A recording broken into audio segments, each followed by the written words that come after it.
Hi, hi, hi. Welcome. I'm aLex. You're here with me through Sun and Moon Yoga Studio, and you're here with me. And over there is Tommy the cat, Rock the dog, and behind me in the other room is Max the cat. When I first got the cats and I'd lead this practice, this was the cat room. So the dog got special. I don't know if he was allowed to be in here at first, but in a few weeks he was, and I'd have to have treats nearby and toys to be ready to manage what might come up. So, for this roughly half hour together, get what you need to to manage the temperature of the room. If you need, I've got a sweater nearby. It's actually warmer today. I probably won't need it.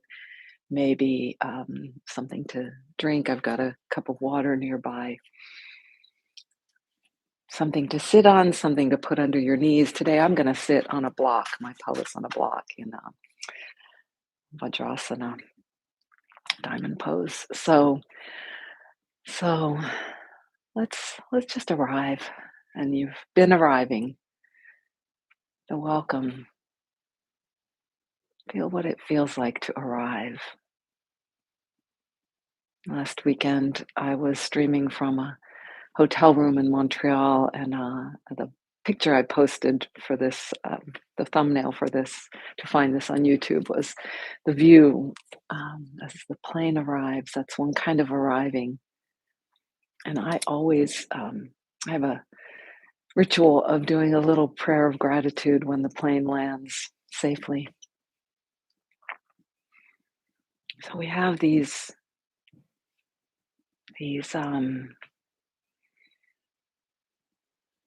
norms or experiences of arrival. It's a big transition, stepping over a doorstep, a threshold. It's a kind of threshold, a special kind of threshold, the kind of greeting or welcome we get. And also arriving in terms of this practice of how present am I? How present am I? How fully present? Because our body is present wherever we go, but our minds and our emotions, our hearts may be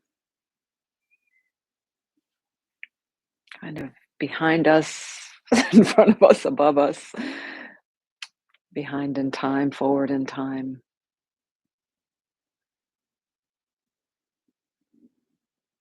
And I don't know why this image came to me a few years ago when I um,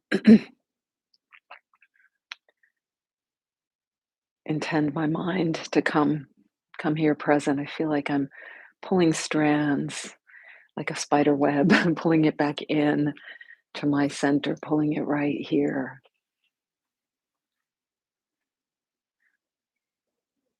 The strand that's thinking about later today, the strand that's stuck in a feeling that's ancient, the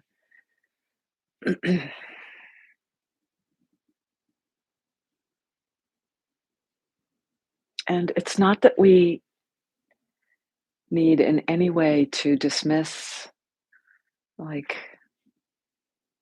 excommunicate those faculties that guard our boundary, that are watchful.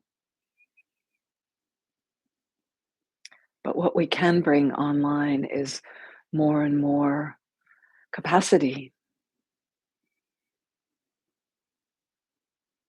to, in a way, hold simultaneous uh, functions of our mind.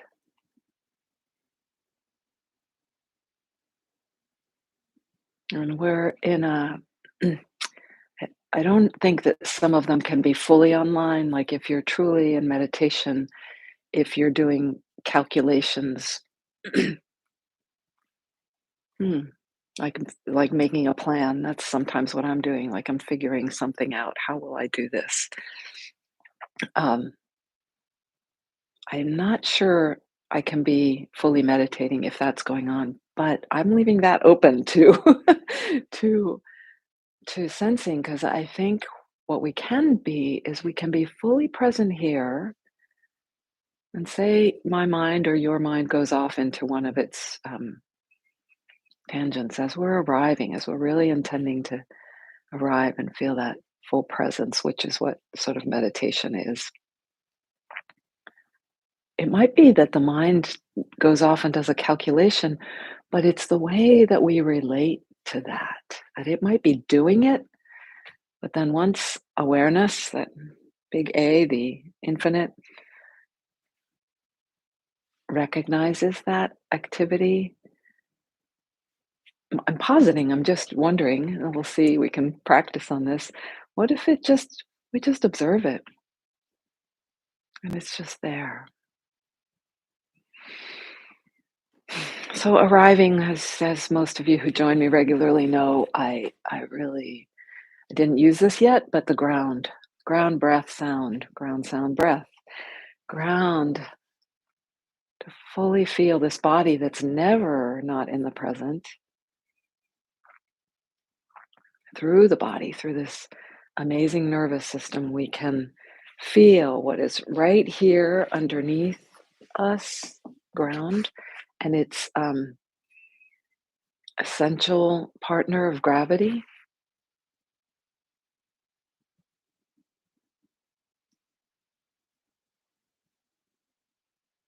And this amazingness, if you're sitting upright or standing, if you happen to be standing, there's levity. It's present. And you don't have to make it happen. We do kind of line our body up with that gravitational field in which gravity and levity are opposing but partnering forces. And when we just line up with it, it's effortless. And if you're lying down, if you're giving yourself that luxury, which is fine, it's even easier. But this is the practice I invite myself to find through the day, wherever I find myself at the sink washing dishes, which I feel like I do a lot of, um, uh, walking outside with my dog, gardening, walking around the house, sitting. When I just think of it like, how could this be easier? What can relax? What can lean forward, back, left, right? And just to ask it. And it seems to answer it, the, the integrated knowing, feeling, sensing. And from here, let's move into this tiny, tiny movements that I'm doing today are energetic movements from Donna Eden that I've been practicing myself most mornings these days. And then we'll slide right into meditation. And you can be sitting, as I implied, you can be lying down, you could be in another position, standing. So these are called the three thumps, and I know I've some time ago found this. If you look up Donna Eden, Eden, I found it on YouTube. There's videos of her doing this. These help to rev up some of our more subtle energies, but very vital. The first points will be the kidney points. Energy underlies all the energies. If the kidney, it's like water. It's the water element. If water is not able to flow, we're in trouble. Everything else is in trouble. So as sometimes my physical health has felt in trouble lately, I have called on these three thumps. The first two are the kidneys, and I'll talk you through how to do those. The second one is, I call it the grief point. I forget what she calls it. Anyway, it's right in the middle of the breastbone. If your breastbone goes from sort of just between the collarbones to the xiphoid process, and the tip of the breastbone, the middle of that. And if you find a tender spot, that's where it is. The final two, the 2 points of the third thump is on the spleen. It's a spleen neuromuscular points, and they're somewhere between the ribs, the lower ribs on either side. And I'll guide you through finding those too. So be comfortable where you're sitting. I like to cross my hands. There's a additional benefit of integrating the two sides of the brain. And you can either use fingertips or you can make little beaks with your hands and thump. You can do this quite hard if you like, or not so hard. And as I said, if you find a tender place, that's the place that's likely a bit stuck. So compassionately rub into there in a way that feels maybe the tough touch will feel relieving, will feel good. That's what we want. And breathe, breathe. Deep but comfortable long breaths can be helpful here. If you're making circles, you might go in the opposite direction, and then you could go to same side. So we're under the collarbones. There's an indentation. It could be closer in, like about an inch from the center, and there's another indentation. I'm not sure if which one she means, but both of them get tender on me. Maybe I'll rub them both. Take a deep breath as you stop for a moment. Release your hands, arms, feel, observe, welcome. And then find the middle of the breastbone, and you can just kind of press in to find where might there be a tender. Oh, there's a tender spot. I'm using my thumb to get a real good rub. And if you like, you can tap, pump. I'm going to rub. I like that better right now. And breathe. So I've added these to the routine as I take care in the morning, and as Annie called them, doing her ablutions, I think she said, brushing my teeth, washing my face in the bathroom. If you were doing circles, go the opposite direction. Or if you want to try the thump instead of the circles, or the circles instead of the thump, do that. Come to a pause and notice what might be different. Arrive again at this moment. And the final one, sometimes I've had a hard time finding these when I've seen it demonstrated. The point was more forward on the body. And for me, it's often the tender point is a little more to the side. And it might be between the last two ribs, lowest ribs, and they're angled here, the ribs. So they're almost upright down this lower area. But you can find the space between them, the muscles between them, and tendons and cartilage. So where I had found that, there it is. There's one on the, and when you find those, rub or thump. And if you're not sure if you're in the right place, don't worry about it. Same for those previous two thump areas, regions, it's fine. And breathe.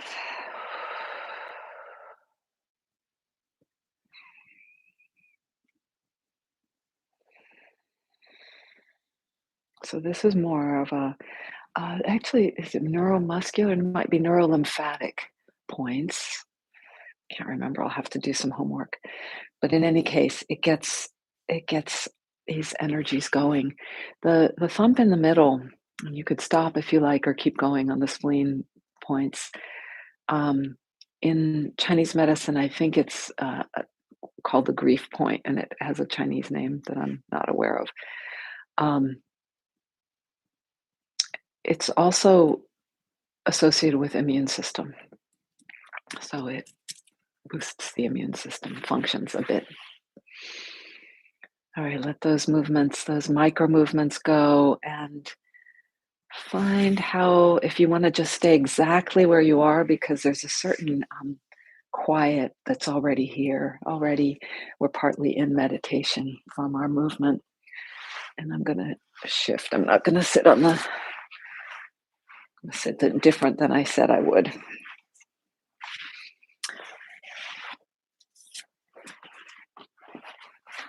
And we're transitioning now to a stillness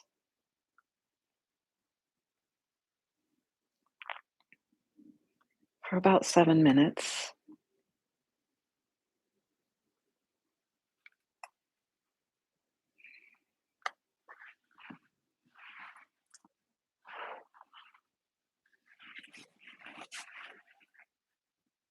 About 7 minutes. And just take the what we've been working with, as you said, if you're gonna ad- adjust your posture as I did, but if you didn't, just slide right in, it's fine.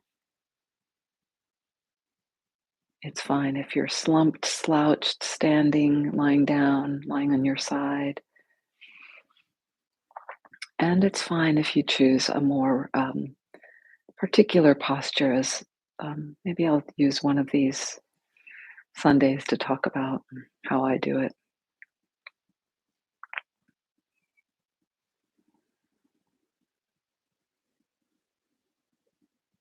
And arrive here. So, any small adjustments right up front or even before the meditation, we formally started, but in the beginning, to adjust everything so that you can really embrace stillness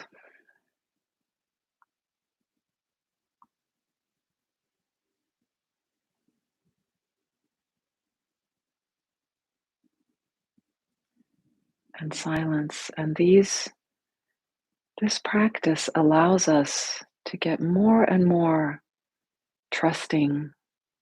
Well, it allows many things, but one thing that's really important to me is it allows me more and more to trust into my essential nature, that essence of us, and you might call it the divine, God, the infinite, capital A awareness, as I sometimes say, presence, that is our source, that is what I believe allows healing to happen, allows transformation.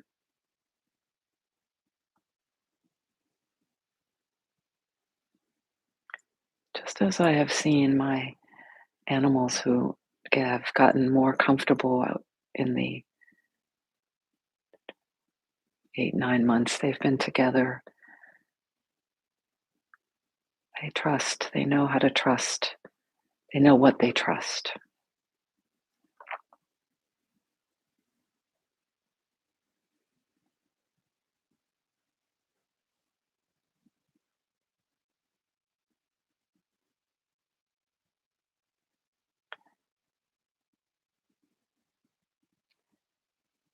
A corollary to this is sensing our own worthiness,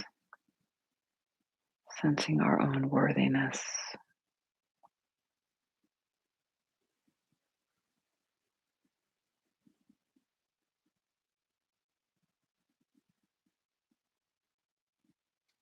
That we sort of come into relationship with this essence of ourself in a strange way, strange to say, to come into relationship with it, since it is already us.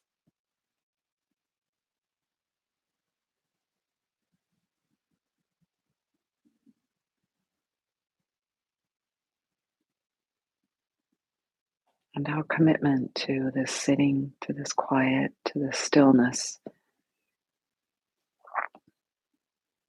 is, in a way, our willingness, our kind of prayer for making that connection, a body prayer, a whole being prayer.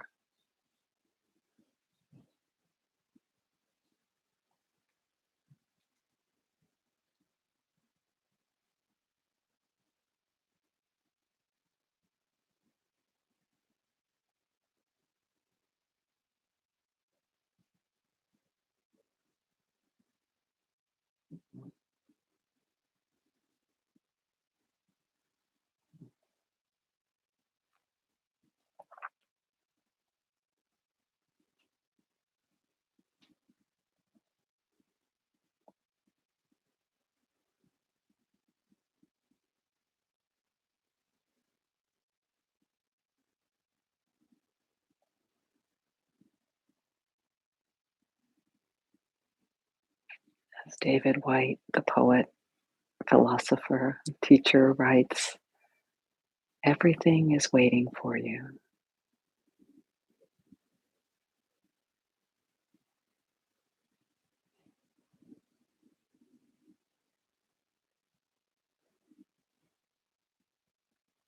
More and more trusting into that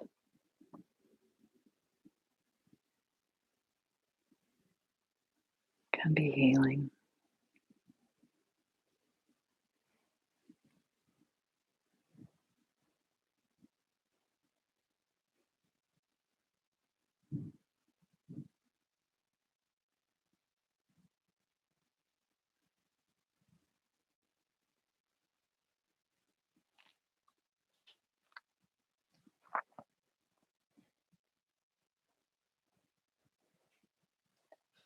Ground, breath, sound, and space around are all here for us.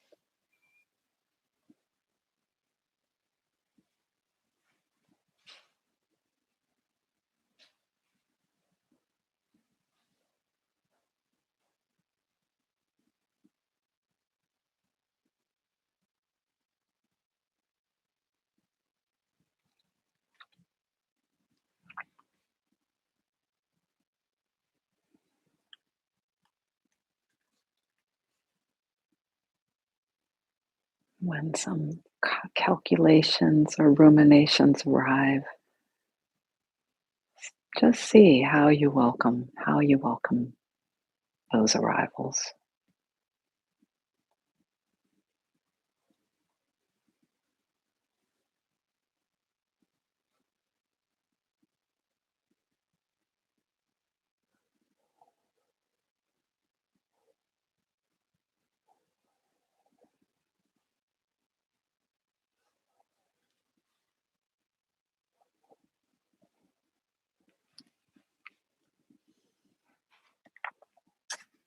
And as you sit for a few more moments, I'll read you a poem that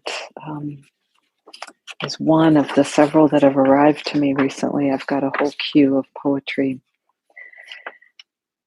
This one from our friend Anne Jablonski.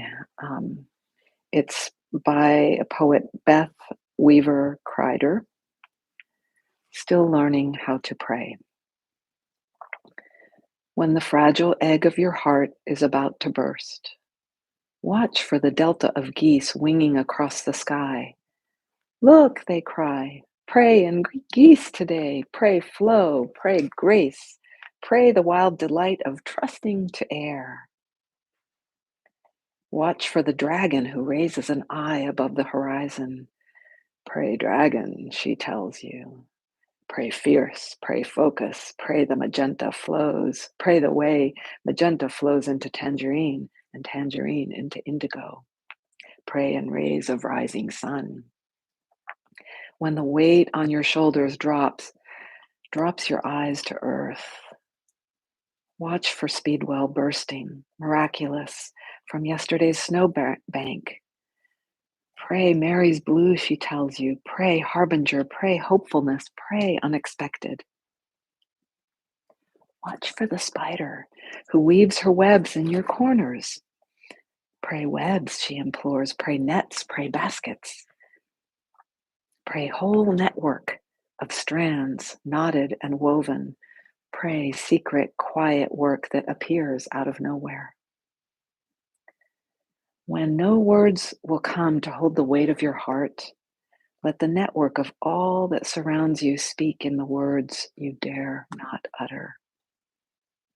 When no words will come to hold the weight of your heart, let the network of all that surrounds you speak the words you dare not utter. Let the threads of geese and sunlight, flower and root and spider carry your prayers.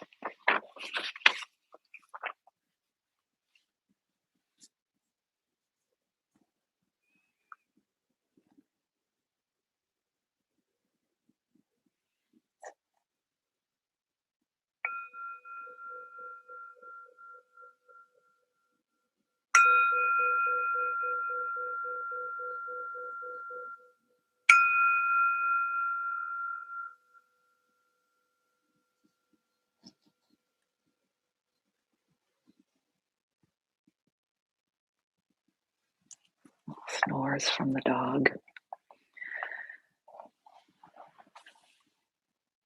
So let's bring our hands together in front of our hearts, bowing. Thank you for joining me once again, or first time, and I look forward to next week. But thank you truly for joining me, and let's we can investigate. Do we hold? Can we hold a meditative state and a calculating state together? Can they coexist? And we can investigate how do we offer up a prayer? Are we worthy to offer up a prayer? Ciao, ciao. Thanks, Mary Beth, and thank you for whoever has joined us live now and later on. Enjoy your day.